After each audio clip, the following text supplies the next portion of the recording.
I roasted as the directions go, and I had this heavenly cup of coffee with flavors in a coffee I've never experienced. Long story short, there is a whole world of roasting your own coffee. The results are much better than you'd expect, and that is this show. Join us as we explore roasting at home in a very creatively titled podcast called The Roast at Home Show. Welcome to a new reality for a great cup of coffee. All right. Well, welcome to episode 1 of the Roasted at Home Show. My name is Aaron, and next to me here is my roasting padre, Paul. So why did we start roasting our own coffee? Yeah, we've begun a new hobby. And I know a lot of people out there are saying, I need a new hobby, right? I didn't think I needed a new hobby. I didn't think I needed it at all. As a matter of fact, it wasn't so long ago, or it seems so long ago, I really didn't even like coffee. I grew up with my parents. As many did. Many people, I grew up with my parents and it would smell nice, but it tasted really gross. This is back in the days of Sanka, right? The freeze-dried coffee and U-Ban, cans of U-Ban, right? And so I just never understood the habit, right? I didn't get it. It wasn't until college. I met this guy, Paul.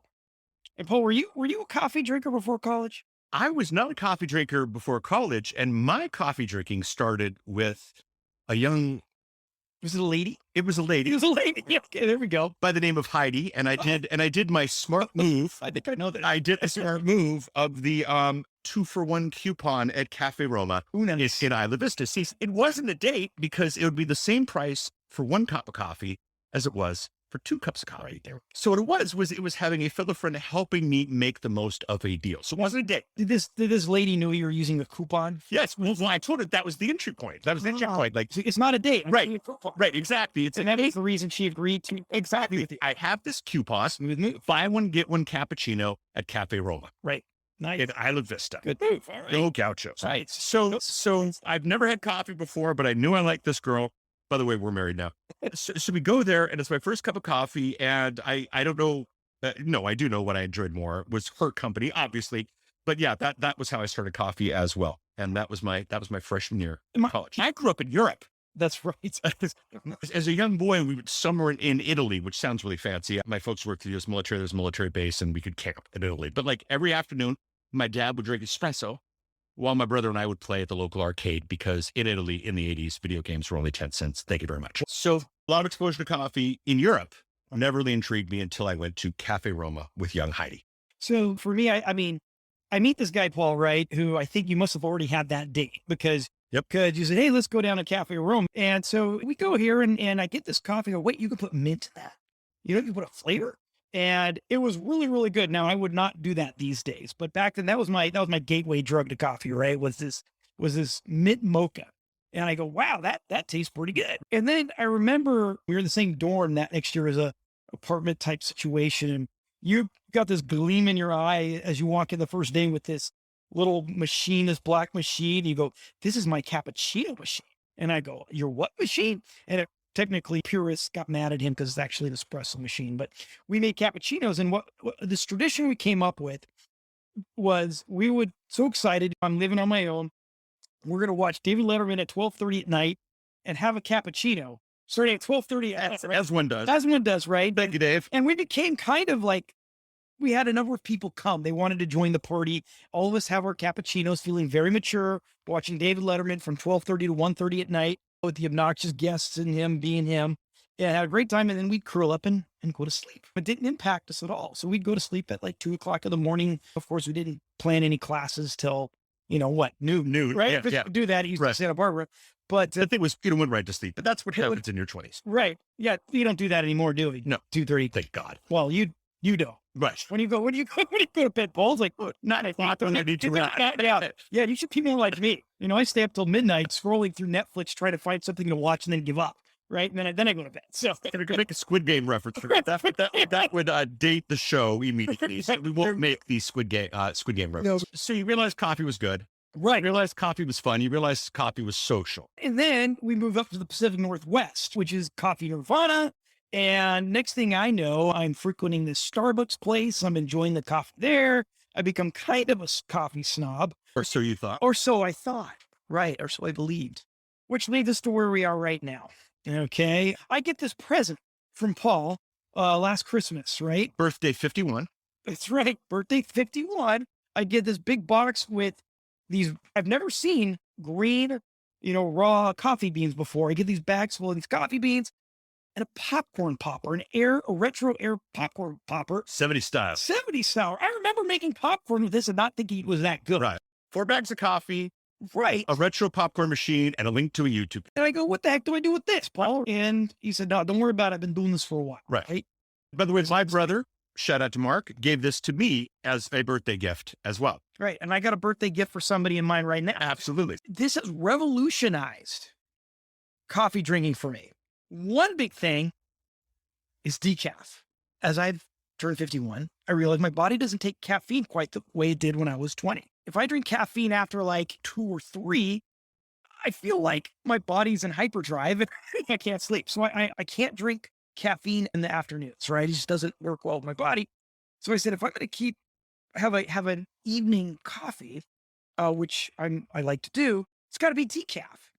But the decaf I've had is so gross. To quote Dave Letterman, it all goes back to Dave, decaf, it's what they're drinking in hell. Right. And it was disgusting. So I said, well, I guess I can't drink coffee at night. When I did, it's like I was just grimacing and bearing it down. So here I am. Paul, you give me this decaf. I roast it as the directions go.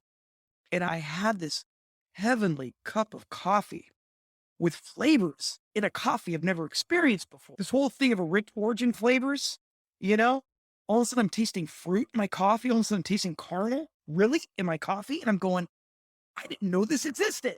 And now I'm having it in decaf, let alone in regular coffee, right? So for me, this completely changed my coffee expectations and experience. It's an experience now, not just something I gulp down to get my caffeine high, right? And so anyway, for me, I'm super excited about not only making the coffee, which we talked about a little bit, but in the experience of drinking it and sharing it with friends. Disclosure time. That birthday gift was probably one of the cheapest birthday gifts I ever got you. Right. It's cheaper than that bottle of whiskey you gave me for my birthday wreath. Right. $20 got the popcorn popper. And yes, you can roast, and we'll discuss this in future episodes. You can roast coffee to popcorn poppers, 70s era, or I guess 80s era too, if they're still around, who knows. $20 was the price of 2 pounds of decaf unroasted, 2 pounds of calf unroasted, and this popcorn popper. That's right. So my side of it, I enjoy the coffee. I'm work at home. I have been pretty much since the beginning of all this. And so the Portland era, go to a fancy coffee shop and get a cup of coffee, it's still real, but it's just a lot more work that I'm willing to do. And right now, the coffee I'm drinking at home is better than I'm drinking anywhere else. One of my joys is I'm making it for others. I love bringing it to somebody's house, and it's funny. I can bring a pound of coffee for $5 that is an experience for everybody that we enjoy and we have together. And so I'm enjoying it myself like you are, Aaron. I'm enjoying the gifting capacity for it. So before we move forward, can I talk about something that I really love about this new hobby? I've been a fly fisher for a while. My dad taught me how to do that, say 30 years ago. My dad, there's so much to fly fishing that I like. So there's actually catching the fish, but I can spend a day fly fishing, not catch a fish, and have the time. And the reason is it's the experience of being out there. I feel the water go past my legs, right? I am watching the way I cast and doing that. I'm figuring out where to put my line in the river.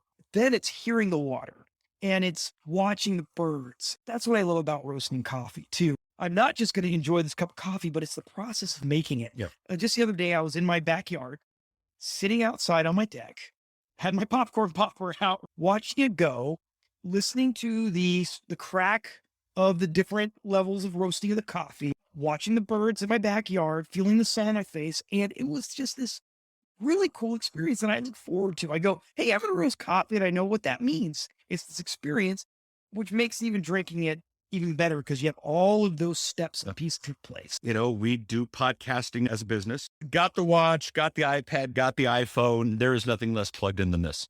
All right. And what's funny, whereas I've upgraded to the $100 roaster. We'll talk about upgrades in further episodes. I do miss the quarter of a pound at a time. Like it was just that moment of just you, and then you make it and then bring it to yourself. There's the economics of this. There's the crafted nature of this. There is the moment of this. And like I shared, there's the whole bit about, giving it to a friend or that kind of thing. There's a lot of levels. You and I haven't chatted about this yet, but one of the things I want to do, I'm playing with the keto thing right now. And one of the things I want to do is I want to try a keto chocolate covered roasted coffee bean. Yeah, exactly. So there's a lot of stuff to do with this. So I'm enjoying the hobby. And so as a result, we decided to do this show. So this is the setup. This is the pilot. If you head out to roastathomeshow.com/1 for episode 1, because this is episode 1, we will have the play button, all that stuff, all the links to subscribe, because in future episodes, we're going to have a lot of fun. Next episode, we're calling it, What Can You Really Do? And then in future episodes, we'll go deeper, but we want to give you an action item, and we'll put links to this at roastathomeshow.com/1. So funny enough, company called Sweet Maria's, they give you the popcorn popper and the 4 pounds of coffee for $20. There's a new roaster they introduced a couple of months ago that we're actually debating in a future episode, making part of the conversation. We'll see. But so you can head up to Sweet Maria's. We've got a link to it in the website. And funny enough, we found here in Portland that there's a company called Mr. Green Beans that we intend on visiting. So you can order that right now. You can order green beans on Amazon. You can order green beans from other places.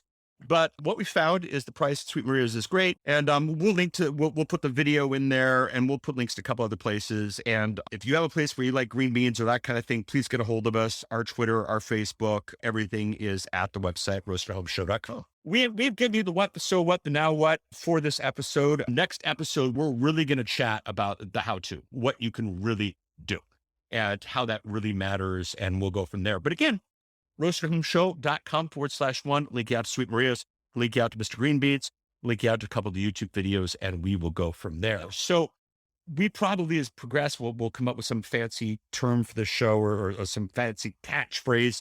Maybe you got one, suggest to us and go from there. But this is real world. We're having a lot of fun with it, and we want to share that fun with you. Yeah. And this could be as easy or complicated as you want it to be, which is the awesome thing. I like easy, but each time I do it, I think I get a little more complicated, but it's like at my peak. So it's kind of fun.